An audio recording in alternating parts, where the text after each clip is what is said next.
오늘의 주요 뉴스입니다. 수도권과 충북, 강원 영서지방 등의 집중호우가 이어지면서 인명과 재산 피해가 잇따르고 있습니다. 정세균 국무총리는 이번 집중호우로 큰 피해를 입은 지역을 특별재난지역으로 선포하는 방안을 검토하라고 지시했습니다. 교육부가 내년도 대학 수학능력시험에서 코로나19 확진 수험생이나 자가격리 수험생도 별도의 장소에서 시험을 치르도록 했습니다. 하지만 대학별 평가에서는 확진 수험생의 응시 기회가 제한되고 자가격리 수험생은 지원대학 대신 번역별로 마련된 별도 장소에서 시험을 보게 됩니다. 세계보건기구 WHO 사무총장은 코로나19에 대한 특효약이 없을 수도 있다며 손 씻기와 마스크 착용 등 방역수칙 준수를 거듭 강조했습니다. 코로나19 환자 상당수가 회복 이후에도 우울증과 불안감, 불면증에 시달린다는 이탈리아 의료진의 연구 결과도 나왔습니다. 기침한 사람이 누구인지 찾아내는 인공지능 카메라가 국내 연구진에 의해 처음 개발됐습니다. 코로나19 등 공공장소에서 전염병 유행을 감지하거나 환자의 상태를 관찰하는 데 활용될 수 있을 것으로 기대됩니다.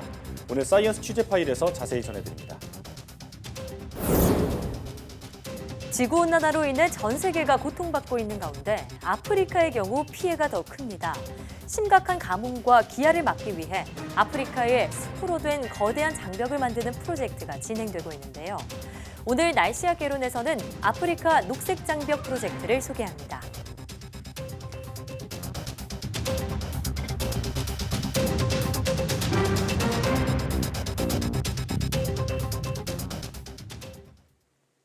여러분 안녕하십니까? 사이언스 투데이입니다.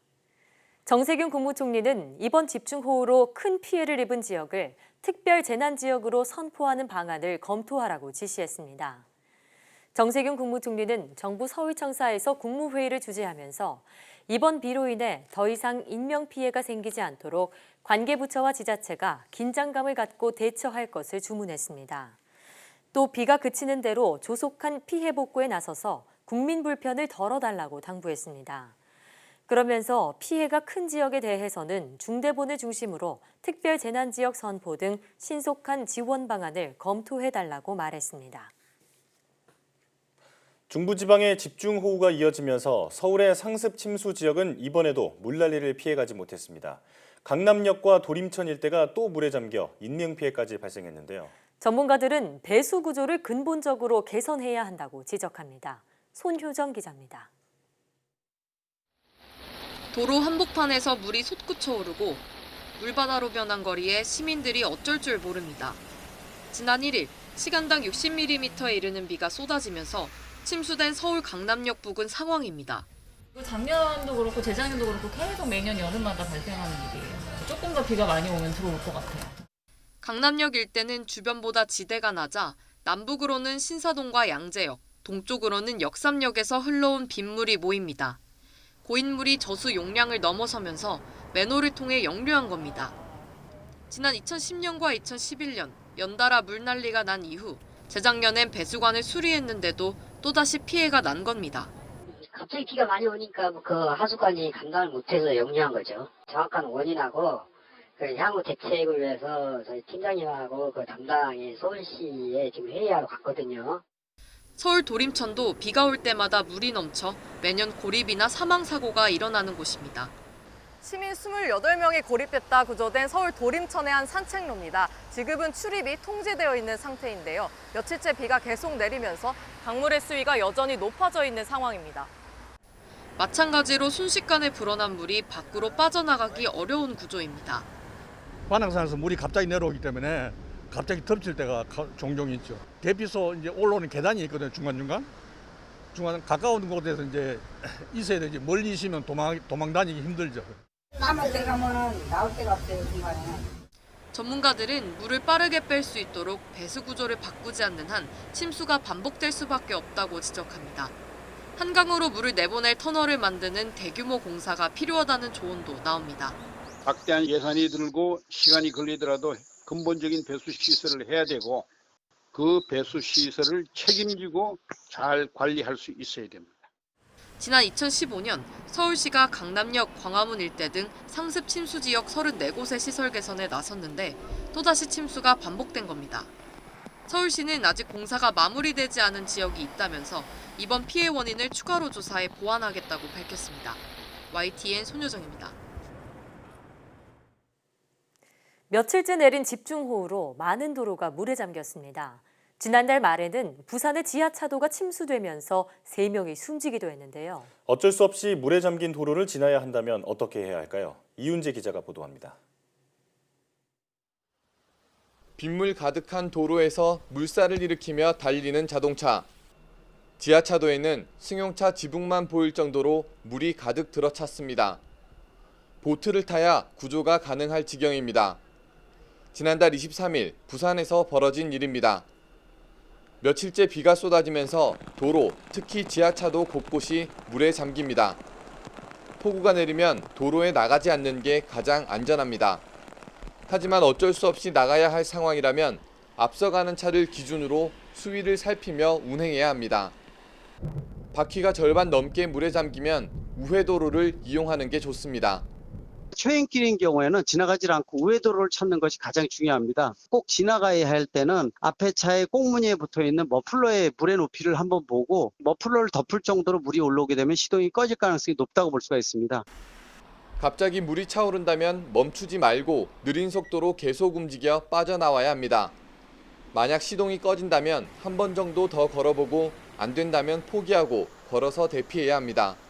저속으로 움직여야 되고 변속을 하면 안 되고요. 한 번이나 2번 정도 시동을 걸어서 걸리지 않으면 더 이상 걸게 되면 엔진룸까지 물이 유입이 되면서 정비비나 이런 것들이 기하급수로 증가할 수밖에 없어요. 자동차 높이 절반 정도 물에 잠겼다면 내부에 어느 정도 물이 찰 때까지 기다린 뒤 문을 열고 빠져나와야 합니다. 바로 문을 열면 수압 때문에 열리지 않기 때문입니다. YTN 이윤재입니다. 금융당국이 집중호우로 피해를 본 기업과 개인이 보험금을 신속히 받을 수 있도록 돕고 복구자금 마련을 위한 대출 지원 등을 확대하기로 했습니다. 금융위원회와 금융감독원은 재해 피해 확인서 등을 발급받은 경우 손해조사 완료 전에 추정 보험금의 50% 이내 보험금을 보험회사로부터 받을 수 있도록 하겠다고 밝혔습니다. 또 심각한 호우 피해를 본 보험 가입자는 보험료 납부와 보험계약 대출의 원리금 상환을 유예해주고 피해 주민이나 기업이 보험계약 대출을 신청하면 24시간 이내에 대출금을 지급하도록 조치하기로 했습니다. 정책금융기관의 피해 기업과 개인에 대한 기존 대출과 보증에 대해 일정 기간 상환을 유예하고 만기를 연장해주기로 했고 시중은행의 대출 원리금에 대해서는 6개월 정도 상환을 유예하거나 분할 상환이 가능하도록 했습니다. 집중호우로 인한 피해가 잇따르면서 관련 감염병 우려도 커지고 있습니다. 대표적인 질환들과 또 주의 사항들은 무엇인지 김정회 기자가 정리했습니다. 먼저 식중독을 꼽을 수 있습니다. 코로나19나 독감은 바이러스가 원인이지만 식중독은 세균이 증가해서 생깁니다. 습도와 온도가 높을 때 특히 잘 생겨 장마철은 식중독이 발생하기 가장 좋은 때입니다. 대표적인 종류로는 포도상구균, 살모넬라균, 장염과 콜레라를 일으키는 비브리오균이 있습니다. 대개 구토나 복통, 발열, 설사를 하고 심하면 의식장애도 옵니다. 첫 번째 음식은 가능하면은 익혀서 먹는 음식이고 또 조리된 지 오래된 음식들은 섭취하지 않도록 하는 게 중요하겠습니다. 그 밖에 이제 손 씻기인데요. 대부분 손을 통해서 입으로 세균이나 바이러스들이 들어가기 때문에 봉화지겸도 장마철에 많이 발생합니다. 오염된 물에 샌들이나 슬리퍼 차림으로 오래 있을 때 피부에 상처가 생기고 그 자리에 물집과 고름이 생기는 질환인데 심하면 피부가 괴사하거나 폐혈증으로 이어집니다. 때문에 이동할 때, 복구 작업할 때는 꼭 장화나 고무장갑을 착용하도록 하고 오랫동안 발을 젖지 않도록 하는 게 중요합니다. 큰 비로 고인물이 많아지면 모기 증식이 잘 돼 일본뇌염 발생 위험이 높아집니다.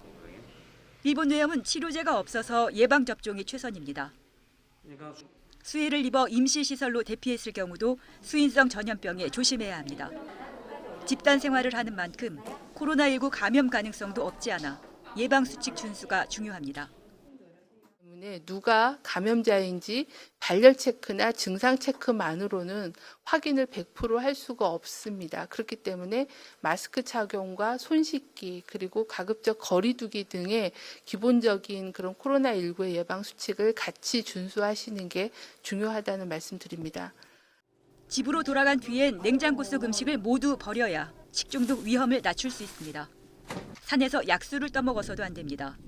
장마철 약수는 약이라기보다 독이기 쉽습니다. YTN 김정희입니다. 올해 12월 3일 치러지는 대학 수학능력시험에는 2015년 개정 교육과정이 처음 적용됩니다. 문항 유형과 배점 등 시험 형식과 EBS 수능 교재, 강의와의 연계율 등은 지난해와 같습니다. 한국교육과정평가원은 4일 2021학년도 수능시험 시행 세부 계획을 공고했습니다. 수능 응시원서 접수 기간은 9월 3일부터 18일까지 12일간이고 성적 통지표는 12월 23일까지 배부됩니다. 재학생을 제외한 모든 수험생은 수능 성적 온라인 제공 사이트에서 성적 통지표를 발급받을 수 있습니다. 올해 수능 시험장에서 코로나19 확진자가 발생하면 어떻게 될까요? 이 같은 우려가 제기되자 교육부는 수험생을 일반 수험생과 자가격리자, 확진자로 구분해 별도 시험장에서 시험을 치른다는 계획입니다. 김종균 기자의 보도입니다. 안전한 수능은 수험생 분리부터 시작합니다. 우선 수험생을 방역 기준에 따라 일반 수험생과 자가격리자, 확진자로 구분합니다. 일반 수험생은 시험 당일 발열 검사를 받는데 여기서 가려진 유증상자는 별도 교실에서 시험을 봅니다. 자가격리 수험생은 별도로 마련된 시험장에서, 확진자는 격리 중인 병원이나 생활치료시설에서 응시할 수 있습니다. 수능 시험장 한 교실에는 최대 24명이 들어갑니다. 현행대로 최대 28명이 들어가면 1m 거리 두기가 안 되기 때문입니다. 수험생 자리별로 전면 칸막이도 설치합니다. 또 수능 약 일주일 전부터 예방 차원에서 고3은 원격 수업으로 전환할 예정입니다. 혹시 학교에서 확진자가 발생해서 자가격리로 전환되는 경우가 생길 수도 있기 때문에 고3의 경우에는 수능일 전 한 3일에서 일주일 전까지 학교 자체적으로 자가격리할 수 있도록 조치를 하겠다는 말씀을 드리고요. 하지만 수능에 앞서 10월부터 시작하는 지필, 면접, 실기 등 각 대학별 평가에서는 확진자의 응시 기회가 제한됩니다. 코로나19 확진 수험생은 대면 평가 응시를 제한하되 비대면 응시가 가능한 평가의 경우 최대한 시험에 응시할 수 있도록 노력해 주실 것을 각 대학에 부탁드리겠습니다. 자가격리자는 지원대학 대신 권역별로 마련된 별도 장소에서 시험을 보게 됩니다. 평가 당일에는 학내 밀집도를 낮추기 위해 수험생만 교내에 들어갈 수 있습니다. 다만 교육부는 10월, 11월 우려되는 코로나19 2차 팬데믹에 대비해 수능 플랜 B도 방역당국과 협의 중입니다. YTN 김유길입니다. 코로나19 재확산 조짐에 따라 숭실대학교가 올해 2학기에도 비대면 수업을 하기로 결정했습니다. 숭실대학교는 2학기 중간고사 기간까지 수업을 전면 비대면 방식으로 진행할 방침이라고 밝혔습니다. 중간고사 이후 수업 운영 방침은 코로나19 확산 상황을 고려해 다음 달 말쯤 다시 논의될 예정입니다. 숭실대학교는 지난 6월 올해 2학기 수업을 대면과 비대면 혼합 수업 방식으로 진행하겠다고 공지했지만 코로나19 재확산이 이어지면서 2학기 수업 방식을 재조정했습니다. 다만 실험과 실습, 실기 과목 등은 대면 수업으로 진행될 수 있으며 성적 평가 방식은 1학기 때와 같이 절대평가로 이루어질 예정입니다. 지난 5월 서울시가 클럽과 콜라텍 등에 내린 집합금지 명령이 조건부 집합 제한 조치로 완화됩니다. 서울시는 집합 제한 조치 이후 방역수칙을 어긴 업소는 곧바로 집합금지 명령을 다시 내리는 원스트라이크 아웃 제도를 적용합니다. 업소들은 클럽 투어 금지, 방역관리자 지정, 전자출입명부 운영 등을 준수해야 하고 이용자는 1일 1업소 이용 수칙을 지켜야 합니다. 서울의 클럽 감성주점 콜라텍은 이태원 클럽 확진자 발생 다음 날인 5월 9일부터 집합금지 조치로 영업할 수 없었습니다. 프로축구 연맹이 K리그 22개 모든 구단을 상대로 코로나19 진단 검사를 다시 시행합니다.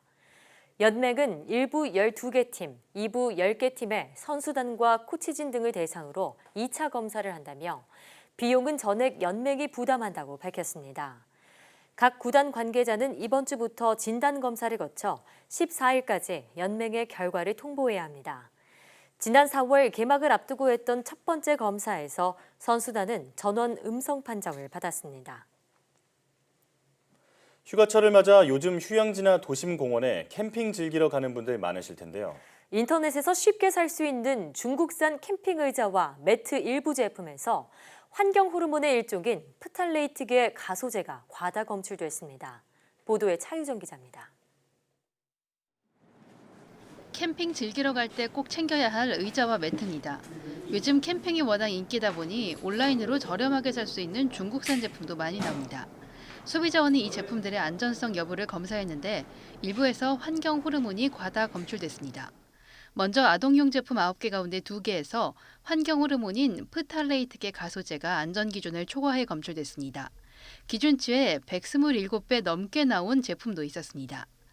바닥에 까는 매트 10개 가운데 4개가 일반적인 안전 기준을 초과했고 성인용 캠핑 의자 10개 가운데 6개에서도 문제의 물질이 과다 검출됐습니다. 문제의 제품들 12개 가운데 11개가 상대적으로 저렴한 중국산 제품이었습니다. 환경 호르몬의 일종인 프탈레이트계 가소제는 간이나 신장 등의 손상을 유발할 수 있고 생식 기능에 악영향을 미치는 내분비계 교란 물질입니다. 특히 의자나 매트 모두 제품 특성상 피부 접촉 가능성이 크고 어린이도 노출될 우려가 커서 유의해야 한다는 게 소비자원 설명입니다. 유해물질은 주로 그 시트 원단에 코팅되어 있는 코팅면에서 검출이 되었는데요. 휴대를 하거나 사용하는 과정에서 코팅면을 직접 접촉할 수도 있고.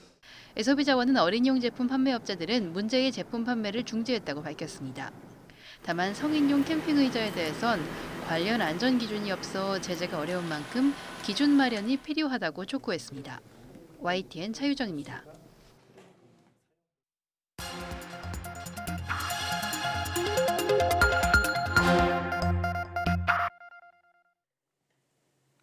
다양한 분야의 과학 이슈를 과학 기자의 시각으로 집중 분석하는 사이언스 취재파의 시간입니다. 오늘은 이혜리 기자와 함께합니다. 어서 오세요. 네, 안녕하세요. 네, 오늘 준비한 소식은 어떤 건가요? 네, 오늘은 인공지능으로 기침 소리를 인식해서 누가 기침을 했는지를 알려주는 기술에 대한 이야기 준비해봤는데요. 어떤 원리로 작동이 되는 건지 우선 알아보고요. 또 요즘 때가 때인지라 사실 공공장소에서 기침할 때 굉장히 조심스럽잖아요. 맞아요. 이런 특수한 상황 속에서 이 기술을 어떻게 활용할 수 있을지도 함께 알아보도록 하겠습니다. 예. 사실 그동안 한동안 유행했던 말이 있잖아요. 네. 누구인가 하는 게 있잖아요. 네. 네. 그 드라마에서는 기침한 사람을 철퇴로 찾아냈는데 이제는 인공지능이 기침한 사람을 찾아주는 거군요. 네, 그렇습니다. 자세히 알려주시죠. 네, 이 기술에 쓰인 인공지능은 이 기침 소리만을 정확하게 인식을 하는데요. 여러 사람이 모여 있는 공간 혹은 소음이 있는 공간에서도 누가 기침을 했는지를 확실하게 판별할 수 있습니다. 기침 소리를 인식할 수 있는 인공지능과 또 소리가 나는 곳을 표시해주는 음향 카메라 기술이 더해지면서 기침한 사람을 화면을 통해 시각적으로 보여주게 됩니다. 여러 사람이 돌아가면서 기침을 해도 누가 했는지를 곧바로 확인할 수 있는데요.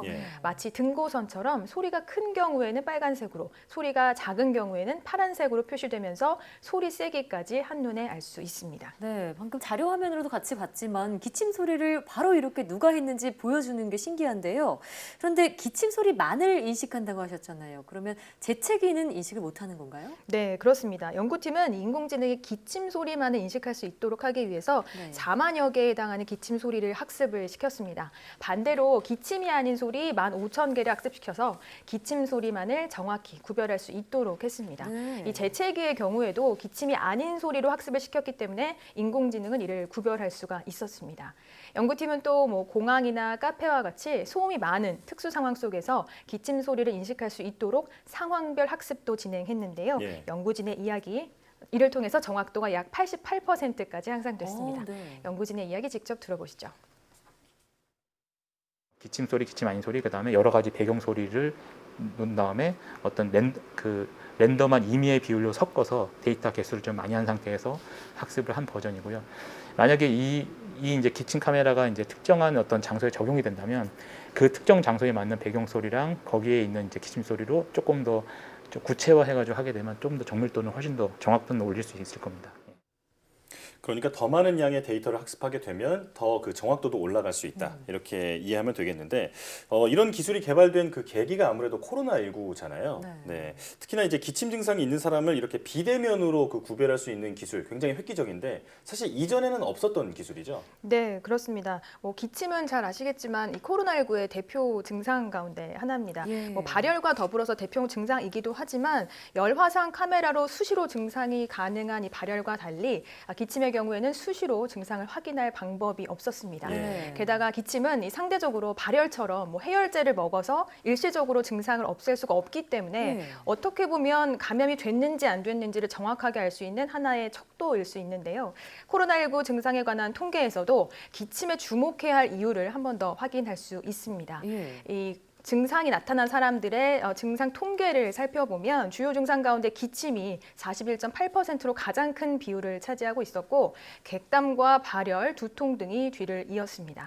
이 때문에 이 밀폐된 공간에서 누가 기침하고 있는지를 아는 것은 전염병 확산을 막는 과정에서 아주 중요한 요소일 수 있습니다. 예, 말씀하셨다시피 기침이 코로나19의 주된 증상이고요. 또 기침할 때 나오는 비말, 침방울이 코로나19를 감염시키는 요인이 되잖아요. 그렇기 때문에 이 기술이 상용화되면 코로나19 방역에 도움이 될 것 같은데요. 네, 그렇습니다. 연구팀은 우선 이 기술을 코로나19 중증 환자가 입원해 있는 병실에 적용하는 것을 최우선 과제로 꼽았는데요. 이를 통해서 환자의 기침 증상을 24시간 관찰하면서 환자의 상태가 어떻게 변하고 있는지를 확인할 수 있을 것으로 기대하고 있습니다. 또 뭐 비행기처럼 밀폐된 공간이나 카페, 공항과 같은 다수가 모여 있는 공간에 설치해서 기침 증상이 지속해서 나타난 사람을 관찰하는 데도 활용할 계획입니다.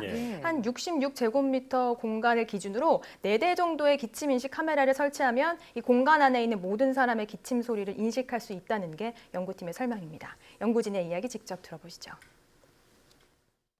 코로나19의 의료 현장이라고 생각하고 있습니다. 그래서 병실에서 환자를 이 카메라로 24시간 모니터링을 하게 되면 환자가 얼마만큼 기침을 했는지 내지는 그 빈도라든지 그 시간 등을 의료진이 없이도 알 수 있기 때문에 의료진의 공백이라든지 이런 의료진의 수고들을 많이 덜 수 있다고 생각이 돼서 현재 의료인의 그 부족을 겪고 있는 해외 수출로서 참 좋은 시장이라고 생각이 되고요.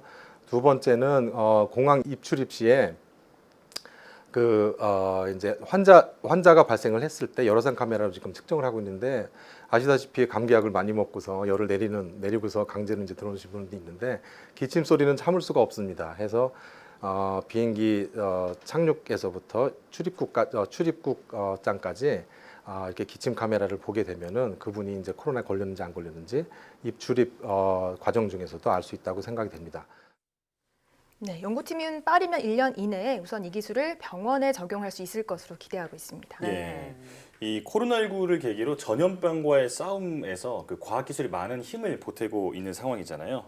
이번 기술도 하루빨리 상용화돼서 코로나19 극복에 큰 보탬이 됐으면 좋겠습니다. 지금까지 이혜리 기자와 함께했습니다. 오늘 말씀 잘 들었습니다. 고맙습니다.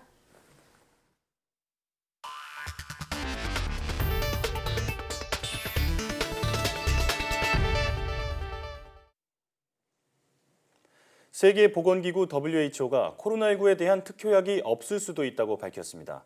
테오드로스 아드하놈 거브레예수스 WHO 사무총장은 현지 시간 3일 제네바 WHO 본부에서 열린 화상 언론 브리핑에서 현재로선 특효약이 없고 또 없을 수도 있다고 밝혔습니다. 다만 그는 몇 달간 혹은 몇 년 동안 무슨 일이 발생하더라도 상황은 여전히 우리 손에 달려 있다면서 손 씻기와 마스크 착용 등 기본적인 방역 수칙 준수를 당부했습니다. 지난해 12월 31일 중국에서 첫 발병이 보고된 코로나19는 약 7개월 만에 전 세계로 확산했습니다. 도널드 트럼프 미국 대통령이 봉쇄로는 코로나19를 극복할 수 없다면서 학교를 다시 열어야 한다고 강조했습니다. 실제로 몇몇 주에서 학교를 열었는데 교직원과 학생들의 감염으로 일부 학교가 다시 문을 닫는 등 혼란이 이어지고 있습니다. 이동환 기자의 보도입니다. 도널드 트럼프 미국 대통령은 경제활동을 계속 봉쇄하는 것으로는 코로나19를 극복할 수 없다고 주장했습니다. 봉쇄를 통해 잦아든 것처럼 보였던 나라들에서 코로나19가 다시 확산하고 있다는 겁니다. Permanent lockdown is not a viable path toward producing the result that you want, or certainly not a viable path forward. 봉쇄의 목적은 코로나19에 대처할 시간을 버는 것이고 미국은 백신을 개발하고 의료 체계를 정비할 시간을 가졌기 때문에 이제는 경제적 어려움을 해결해야 한다며 직장과 학교의 문을 다시 열어야 한다고 주장했습니다.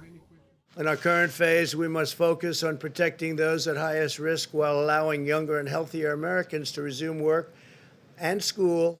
트럼프 대통령은 자신의 주장이 논리적이라고 했지만 현실은 그렇지 않아 보입니다. 몇몇 주들이 가을 학기를 맞아 학교 문을 열었지만 교직원들과 학생들의 감염으로 다시 문을 닫는 학교들이 속출하고 있습니다.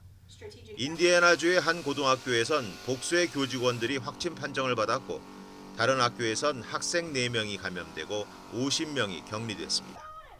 시카고의 교사들은 대면 수업 반대 시위를 벌였습니다. It's not appropriate to open in-person learning in an environment with rising contagion. 로스앤젤레스와 필라델피아, 워싱턴 등 코로나19가 확산하는 지역들은 대면 수업을 진행하려던 계획을 당분간 미뤘습니다. YTN 이동원입니다. 코로나19 퇴치를 위해 제약사들이 백신뿐 아니라 항체 치료제 개발에도 박차를 가하고 있다고 로이터 통신이 보도했습니다. 미국 제약사 리제네로는 현재 개발 중인 코로나19 항체 혼합제에 대한 동물 실험 결과 코로나19 예방과 치료에 효과적인 것으로 나타났다고 밝혔습니다. 이 회사는 히말라야 원숭이 36마리와 햄스터 50마리에 치료제를 투입한 결과 코로나19 감염이 거의 완전히 차단됐으며 코로나19에 감염된 경우에도 더 빨리 회복됐다고 설명했습니다. 이에 앞서 리제네로는 지난달 7일 코로나19 항체 치료제에 대해 사람을 상대로 한 3상 임상시험에 착수해 현재 2,000명을 대상으로 시험을 진행하고 있습니다.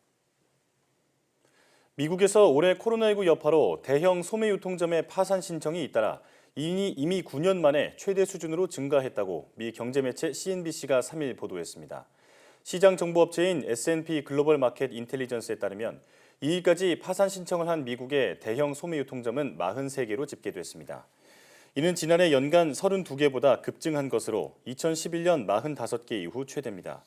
대형 소매 유통점의 파산은 글로벌 금융위기 때인 2008년엔 441개, 2009년 407개, 2010년 48개 등으로 줄어 최근엔 연간 31에서 40개 사이를 오르내렸습니다.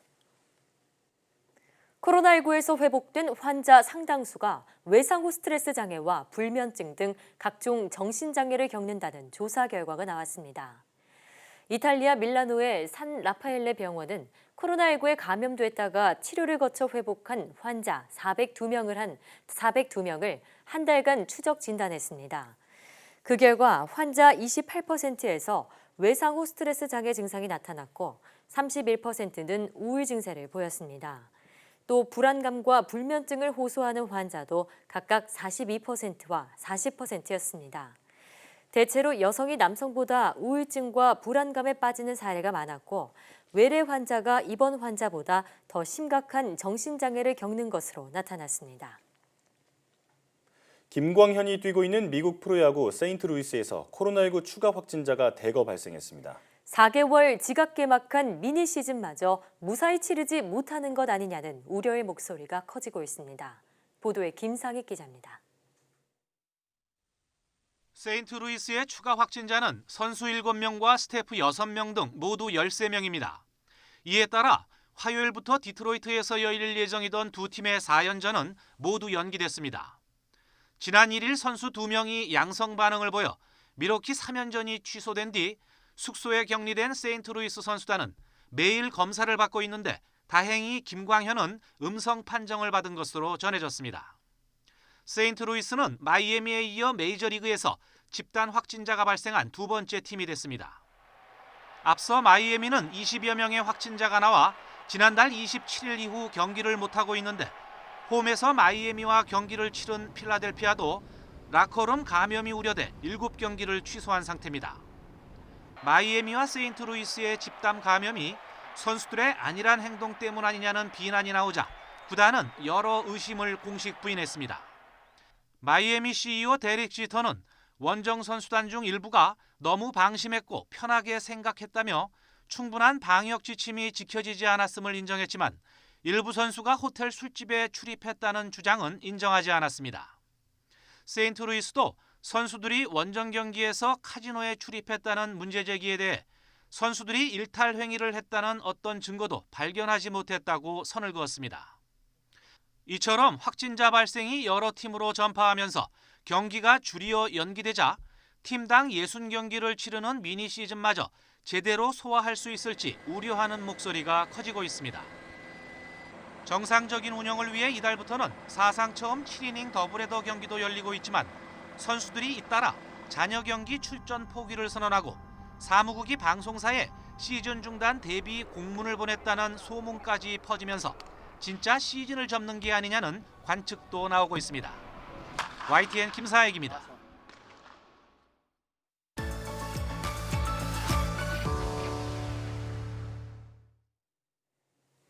지구온난화로 전 세계가 고통받고 있지만 아프리카의 경우 그 피해가 더 큽니다.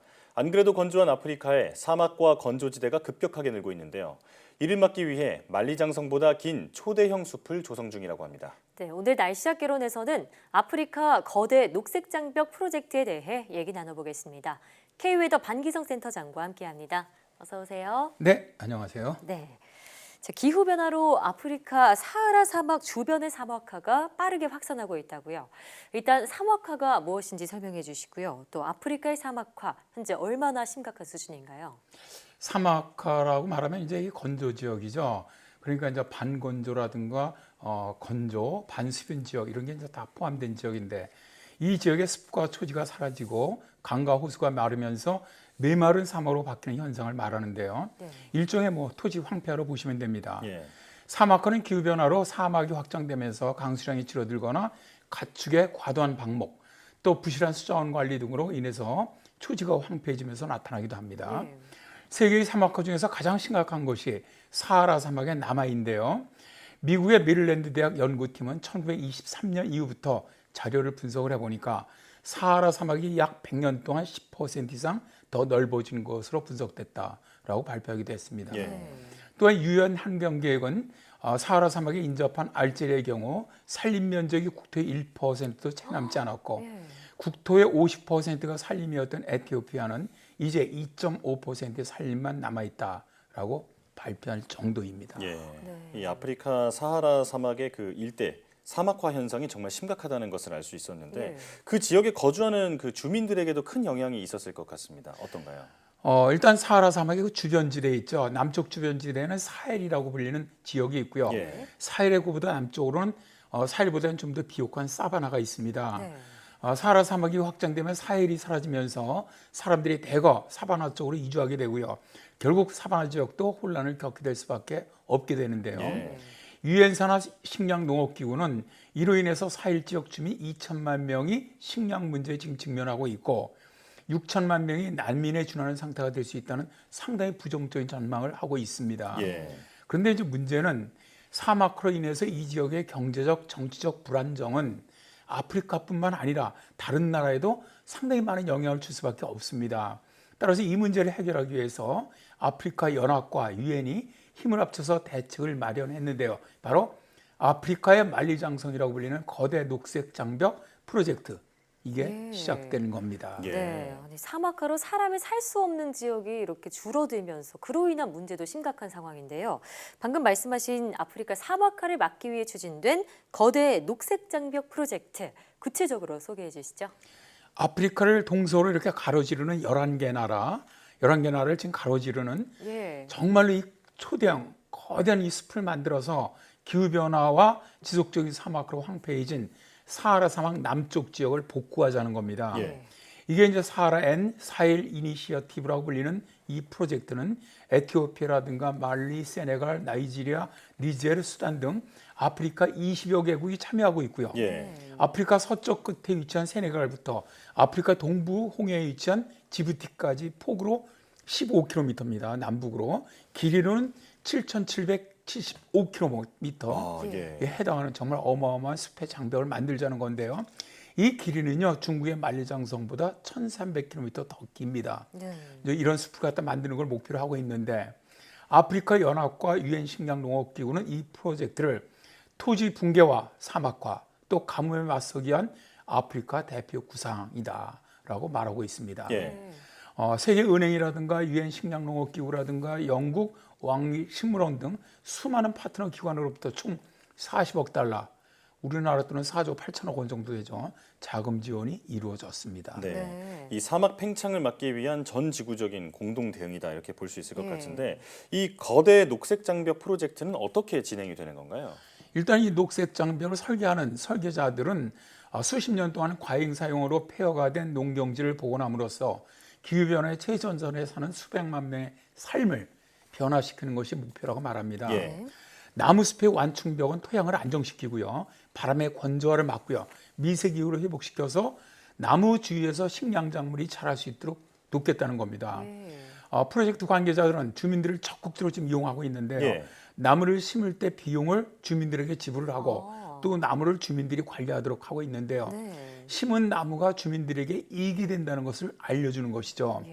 예를 들어서 가시투성이의 사막 아카시아는 방목 동물로부터 농경지를 보호받을 수 있다. 또 바오브 같은 경우는 일단 뿌리를 내리면 가뭄 속에서도 장수하거든요. 예. 그들의 껍질은 밧줄을 만드는 데 사용될 수 있고 잎은 먹을 수 있고 열매는 주스를 만들거나 갈아서 커피 같은 음료를 만들 수도 있습니다.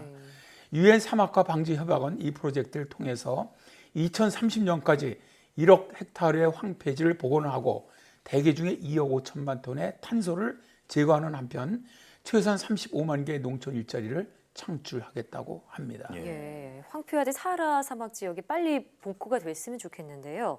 그런데 이 프로젝트가 시작된 지 10년이 좀 넘었다고 알고 있습니다. 자, 현재까지 성과는 어떤가요? 지금까지 에티오피아 같은 경우는 한 3,600만 에이커의 예. 황폐한 땅을 다 복구시켰고요. 세네갈 역시 6,200만 에이커의 황폐한 땅을 복구를 했습니다.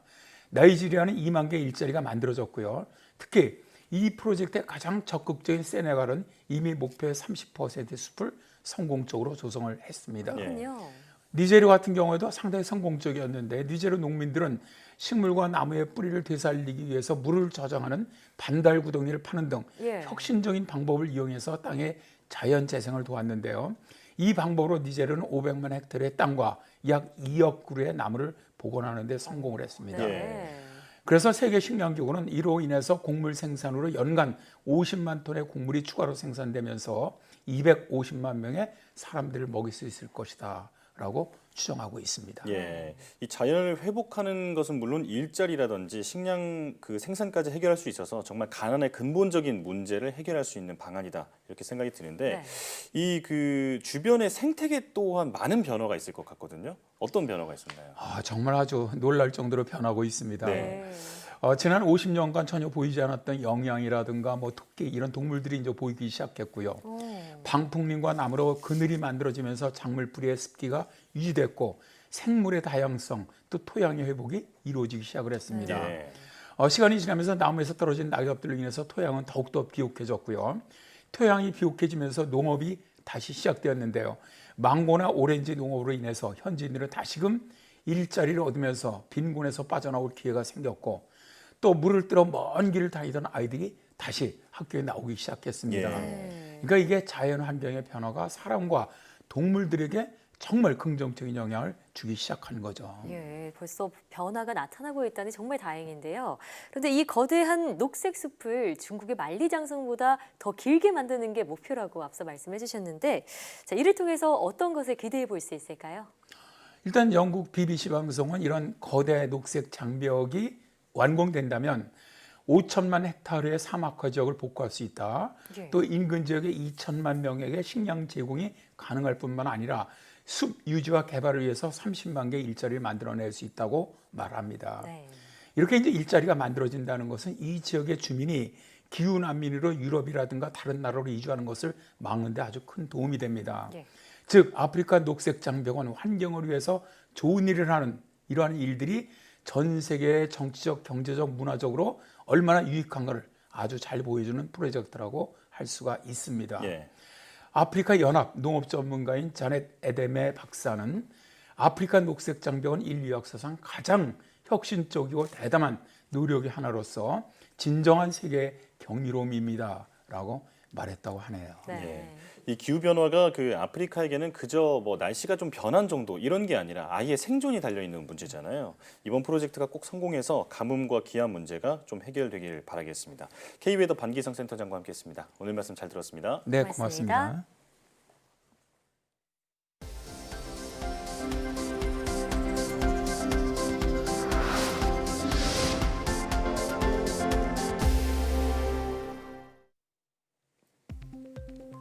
과학기술정보통신부가 올해부터 5년 동안 458억 원을 투입해 동부가 미세먼지 원인을 규명하고 미세먼지 예보 고도화 기술을 개발하기로 했습니다. 과기정통부는 이를 위해 동부가 지역 연계 초미세먼지 대응 기술개발 사업단을 꾸리고 다음 달 4일까지 4개 연구 분야에서 7개 신규 과제를 공모합니다. 자세한 내용은 과기정통부와 한국연구재단 누리집에서 확인할 수 있으며 오는 14일에 사업 설명회가 온 오프라인으로 열릴 예정입니다. 소아청소년 정신질환 환자의 65%가량이 코로나19 확산으로 인해 증상이 악화했다는 연구 결과가 나왔습니다. 서울대병원 연구팀은 지난 2월부터 6월까지 주의력 결핍 과잉 행동 증후군 ADHD와 우울증 등으로 내원한 환자 130여 명을 관찰한 결과 이런 사실을 확인했다고 밝혔습니다. 연구팀은 소아청소년의 정신건강 위협 요인으로 코로나19로 인한 전반적인 신체 활동 감소와 게임 시간 증가, 감염 공포로 인한 불안 증가 등을 꼽았습니다. 전립선암의 발병 위험을 예측할 수 있는 인공지능 기술이 개발됐습니다. 서울시 보라매병원 연구팀은 전립선 조직 검사를 받은 2,800여 명의 데이터를 기반으로 전립선암을 예측할 수 있는 AI 모델을 개발했다고 밝혔습니다. 이번에 개발한 AI의 전립선암 예측률은 약 87%로 연구팀은 이 기술이 실제 환자들의 질병 진단에 도움을 줄 수 있을 것으로 기대했습니다. 고혈압이 장기간 지속하면 뇌의 소혈관이 손상돼 치매와 뇌졸중이 일어날 위험이 커진다는 연구 결과가 나왔습니다. 미국 보스턴대 연구팀은 뇌졸중이나 치매를 앓지 않은 참가자 1,800여 명을 대상으로 추적 조사한 결과 중년에서 노년까지 고혈압이 오랜 시간 나타난 사람일수록 뇌 소혈관의 미세 출혈 위험이 3.4배 높아진 것을 확인했다고 밝혔습니다. 뇌의 소혈관은 뇌 안쪽에 퍼져 있는 작은 혈관으로 소혈관이 오랜 시간에 걸쳐 손상되면 신경세포 사이에 신호 전달이 끊어져 치매나 뇌졸중을 유발할 수 있는 것으로 알려졌습니다. 지구온난화의 영향으로 태평양에 서식하던 동물 플랑크톤이 북극해 인근에서도 대량 발견됐습니다. 극지연구소는 지난 2014년부터 2년 동안 북극해 서쪽 입구 바닷물을 분석한 결과 태평양에 서식하는 동물 플랑크톤을 최대 규모로 발견했다고 밝혔습니다. 연구팀의 분석에 따르면 북극해 서쪽 입구 바다의 여름 수온은 지난 40년 동안 섭씨 약 2도 이상 증가했습니다. 연구팀은 이번 연구 결과가 온난화에 따른 북극의 변화를 감시 예측하는 데 활용될 수 있을 것으로 기대했습니다.